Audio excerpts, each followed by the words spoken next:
Bonjour à tous, j'espère que vous allez bien. On se retrouve aujourd'hui pour réaliser ensemble un petit athée omamori. Donc celui-ci est la version 2023. On a commencé les athées omamori l'année dernière sur le groupe Scrapez-vous. Donc pour avoir tous les renseignements sur les athées omamori, je vous mets le lien en barre d'infos de ma vidéo. C'est un nouveau type d'échange qu'on a créé l'année dernière, qu'on a commencé l'année dernière. Pour faire bref, les omamori sont des petites amulettes porte-bonheur asiatiques. Donc on en retrouve en Chine, au Japon, qu'on échange à diverses occasions. Et donc l'année dernière, on a commencé à se les échanger. Puis, je me suis dit, bah, on va essayer de refaire ça tous les ans, mais vous pouvez aussi faire des échanges pour différentes occasions. Hein. C'est assez sympa à réaliser. Donc, ce sont des petits porte-bonheur. Pour la version 2023, donc 2023, le signe asiatique du zodiaque asiatique, c'est le lapin. Donc, en 2023, on est dans l'année du pimpin.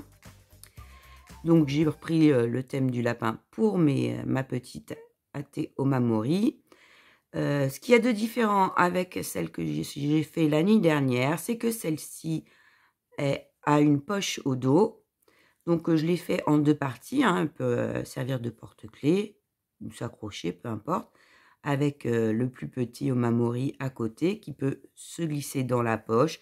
Et éventuellement, là, je ne l'ai pas fait, mais vous pouvez mettre au dos vos références pour que votre scropine ait tout ce qu'il faut pour vous contacter. Moi, j'ai décidé que, pourquoi pas, cette athée omamori qu'on pouvait accrocher comme ça au 5 à main servirait également à y mettre une pièce pour le caddie. Hein, si ça pouvait porter chance à notre pouvoir d'achat pour cette année 2023, on en a bien besoin.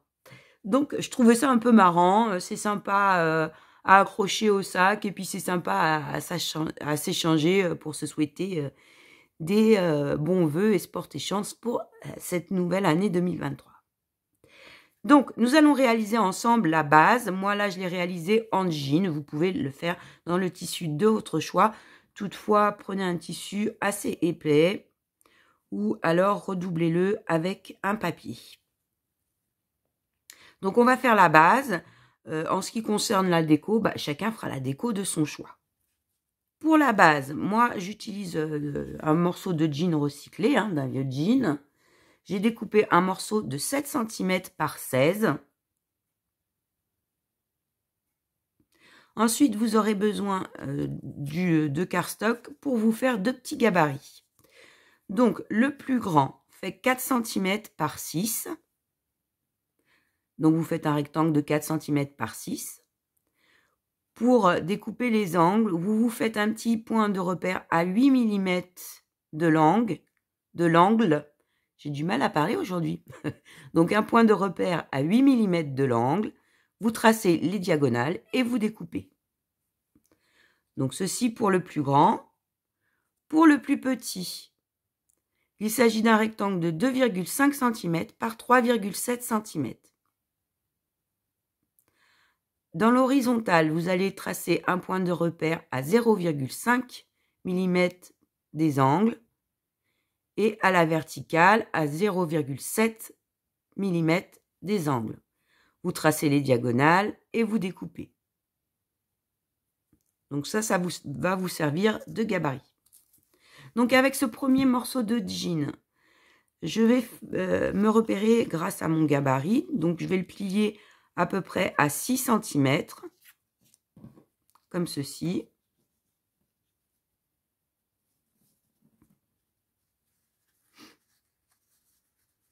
Et ensuite, ça va venir se rabattre comme cela. Moi, j'ai choisi d'utiliser un morceau de jean avec l'ourlet, ici. Je trouvais que ça faisait sympa pour le rebord de la poche. Toutefois, c'est un peu épais, c'est un peu casse-bonbon à manipuler. Mais vous n'êtes pas du tout obligé de faire comme moi, hein. Vous pouvez prendre le tissu tel que, et puis faire un petit tourlet collé. Il n'y a pas de souci. Là, je vous montre la base, hein. Après vous adaptez. Donc, une fois que j'ai fait le rabat, je vais venir encoller mon tissu. J'ai pris mon repère pour mon rabat. Je viens mettre de la colle directement sur mon tissu. Moi, j'utilise la scotch, hein. Vous le savez, pour celles qui me suivent, c'est mon habitude. Je rabats mon tissu. Donc, j'étale bien. J'aplatis bien mon tissu. Donc, ça va doubler l'épaisseur. Puis, la colle va rigidifier un petit peu aussi le tout. Donc, j'aplatis bien.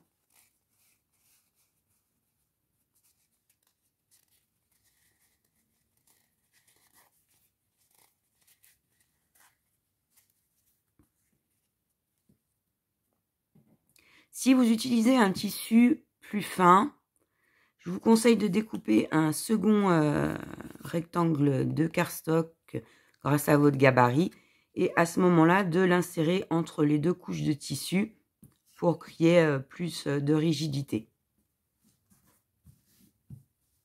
Ensuite, grâce à mon gabarit, je vais venir tracer le contour.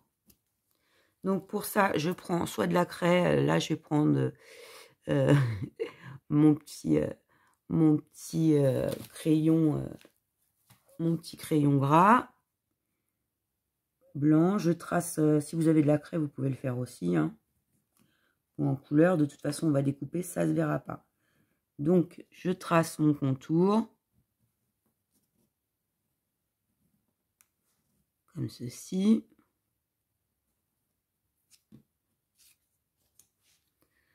Là, je vais découper droit. Donc, je viens découper le superflu. Donc, si vous avez bien mis de la colle sur toute la surface et que vous attendez que ça sèche, ça va permettre que ça s'adhère et que ça ne s'effiloche pas de trop sur les bords. Donc, on vient découper.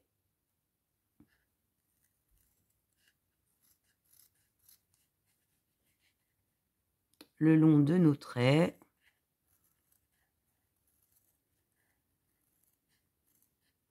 On fait attention à couper sur l'intérieur du trait pour éviter qu'il y ait la trace.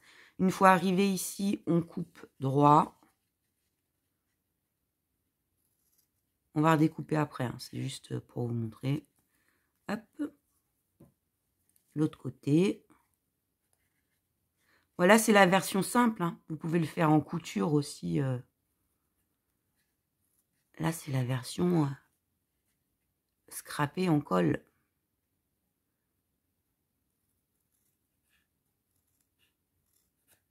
C'est rapide à faire, puis c'est marrant. Après, on peut s'amuser au niveau de la déco, à faire un peu ce qu'on veut, dans les thèmes qu'on veut. L'important, c'est de se faire plaisir et de faire plaisir aussi à ceux à qui on l'offre. Vous pouvez même les personnaliser, hein. C'est censé porter bonheur. Dans la première vidéo des Ate Omamori, et ce que vous pouvez faire également ici, c'est mettre un petit mot porte-bonheur à l'intérieur, si vous redoublez avec du papier, à l'intérieur, pour porter chance. Ici, on ne l'aura pas mis à l'intérieur, mais vous pourrez le glisser à l'intérieur de votre poche ou mettre ce petit mot porte-bonheur sur le plus petit. Donc, bon, ça, je vous le redirai après. Donc, voilà ce que l'on obtient. Ensuite, on va rabattre. On voit par rapport à notre gabarit, hein. On va rabattre comme ceci notre poche. Donc, on va couper. On va retracer d'abord sur notre poche. On reprend notre gabarit, on retrace les bords pour voir à peu près où ça va tomber. Donc, on s'aligne. On marque.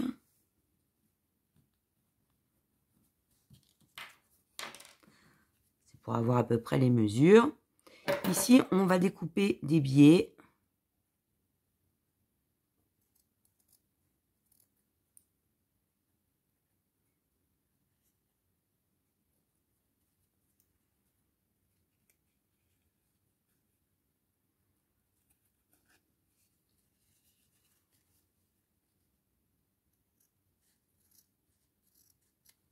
Et on va recouper un petit peu. Je les trouve un peu larges, les marges ici. Donc je vais faire des marges de 0,5 à peu près.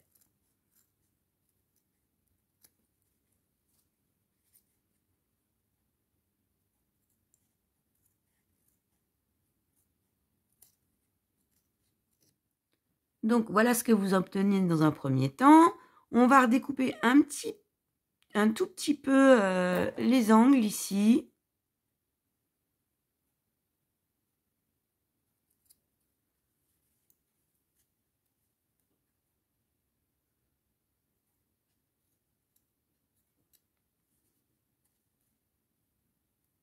Et je vais enlever un peu d'épaisseur à mon tissu.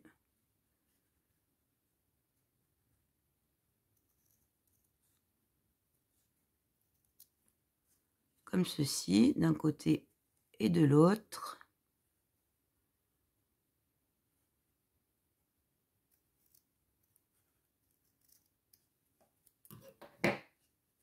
Voilà.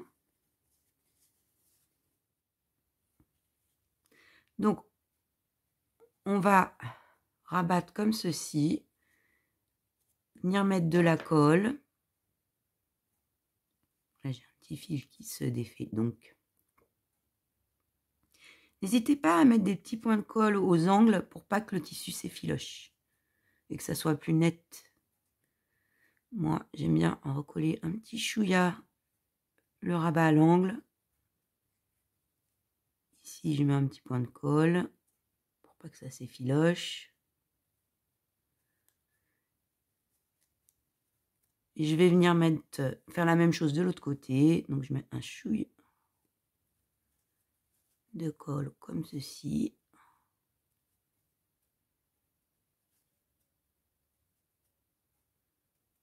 Pour que l'angle des poches soit plus net. Ici. Je mets un point pour que ça ne s'effiloche pas. C'est des petits détails qui font qu'après c'est plus joli, ça s'effiloche pas de chaque côté, quoi. Donc ensuite vous mettez de la colle sur le rabat.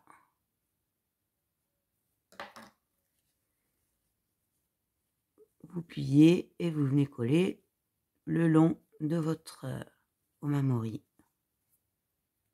Comme ceci.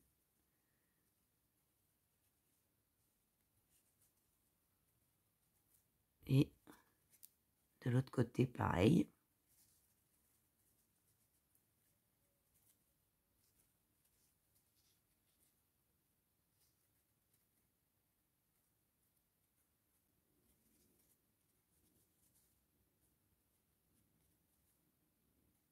Donc voilà. N'hésitez pas à remettre un petit peu de colle sur la tranche. Bon, toujours hein, pour pas que ça s'effiloche. Pas trop, sinon ça se voit, la colle, c'est pas très joli, ça fait des pâtés. Juste un petit peu pour éviter que votre tissu s'effiloche.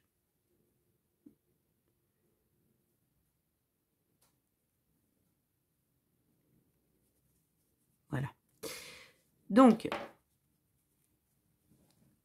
option, ah oui, l'accroche. Donc, par exemple, dans celle-ci, je n'ai pas mis de système de fermeture. Ce qui fait que pour mettre la pièce, c'est très bien, mais par contre, la pièce, elle tombe, il suffit qu'il soit renversé, donc c'est vite fait hein, dans un sac. Donc, deux options. Soit avant le collage du tissu, vous placez des aimants. Hein. Vous en placez un entre les deux épaisseurs ici, et puis un dans votre petit ourlet ici, pour qu'il ferme. Soit vous utilisez tout simplement un petit bout de scratch. C'est juste histoire que notre pièce soit maintenue à l'intérieur. Moi, je vais utiliser un petit bout de scratch.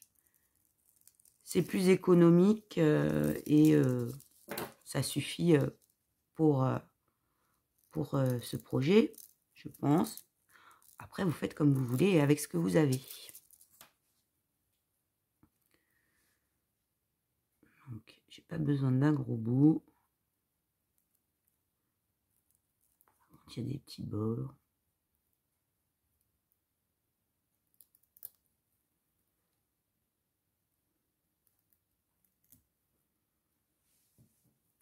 c'est avec ce petit bout là. Donc ça se vend en grande surface n'importe où, vous en trouvez facilement. Vous pouvez trouver aussi déjà découpés comme des petits cercles, des petites dots. C'est autocollant. Toutefois, je remets quand même une pointe de colle dessus pour être sûr. Je vais venir le coller sur l'intérieur de ma poche, comme ceci. Je mets une goutte de colle de l'autre côté.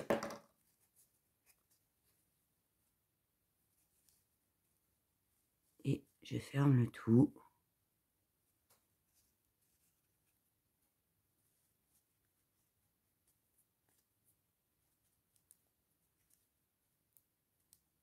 Donc voilà, on va laisser sécher.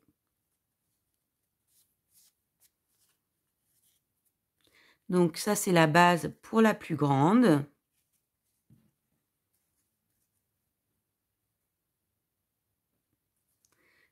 Donc vous pouvez ensuite la décorer comme vous le souhaitez, sur le thème que vous souhaitez. Pour la petite tasselle que j'ai rajoutée ici, moi je la passe après, hein, avec un fil, vous verrez dans la vidéo process qui suit. Mais vous pouvez aussi, avant le collage, venir la placer. Ça peut être plus simple. Donc ensuite, pour ce qui est de l'accroche, moi là j'ai rajouté un petit morceau de ruban replié que j'ai collé sur l'arrière. Vous pouvez aussi décider de mettre un œillet ou de coudre un ruban ou un nœud japonais. Ça sera à vous de voir selon la déco que vous voulez faire. Donc voilà pour la base du plus grand. Donc là normalement c'est collé.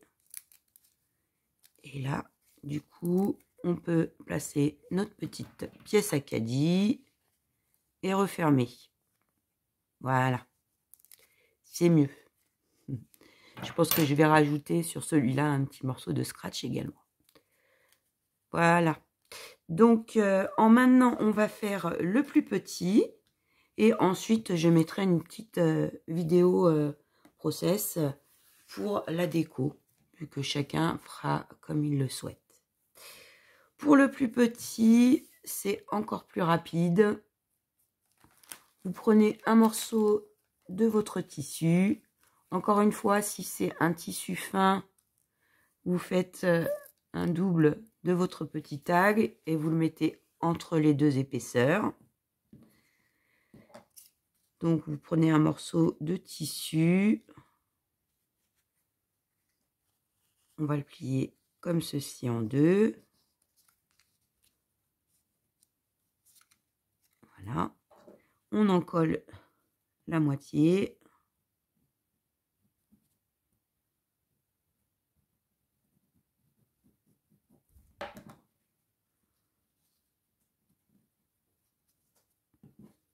On replie. On aplatit bien le tout.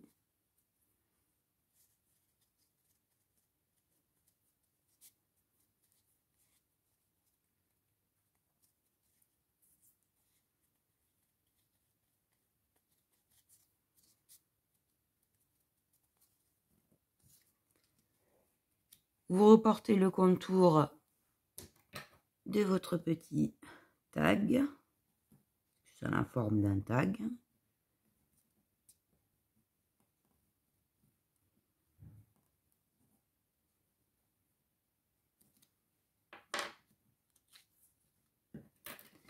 Et vous n'avez plus ensuite qu'à découper selon le contour.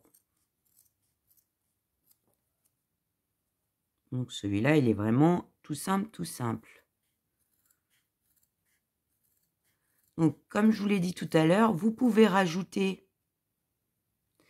un petit mot porte-bonheur à l'intérieur, caché, en redoublant avec un papier que vous glissez avant de coller vos épaisseurs de tissu.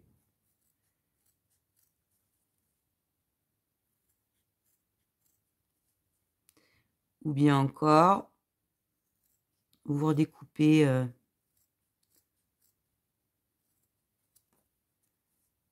petit rectangle ou un petit tag légèrement plus petit que vous allez coller avec vos références pour que votre correspondante ait votre nom, votre pseudo, votre adresse, je ne sais pas, comme vous voulez. Donc voilà pour la base. Comme vous voyez, hein, c'est rapide et facile à faire. Ensuite, vous décorez comme vous le souhaitez, avec le thème que vous voulez. Vous pouvez même personnaliser vos omamori au prénom de la personne auquel vous le destinez. Ensuite, pour les attaches, comme je vous l'ai dit, vous pouvez mettre des œillets, vous pouvez mettre des petits rubans, vous pouvez raccrocher ou coudre des nœuds japonais, et puis soit mettre une petite chaînette à boules comme celle-ci, un porte-clés. Ça sera à vous d'imaginer ce que vous souhaitez. J'espère que cette petite vidéo vous aura plu. Je vous laisse avec la vidéo process et je vous fais à toutes de gros bisous.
Notre petite ate omamori est maintenant terminée. J'espère que cette vidéo vous aura donné des idées et l'envie d'en réaliser. N'hésitez pas à nous rejoindre sur Scrapez-vous. Sur ce, je vous dis à tous, à très bientôt!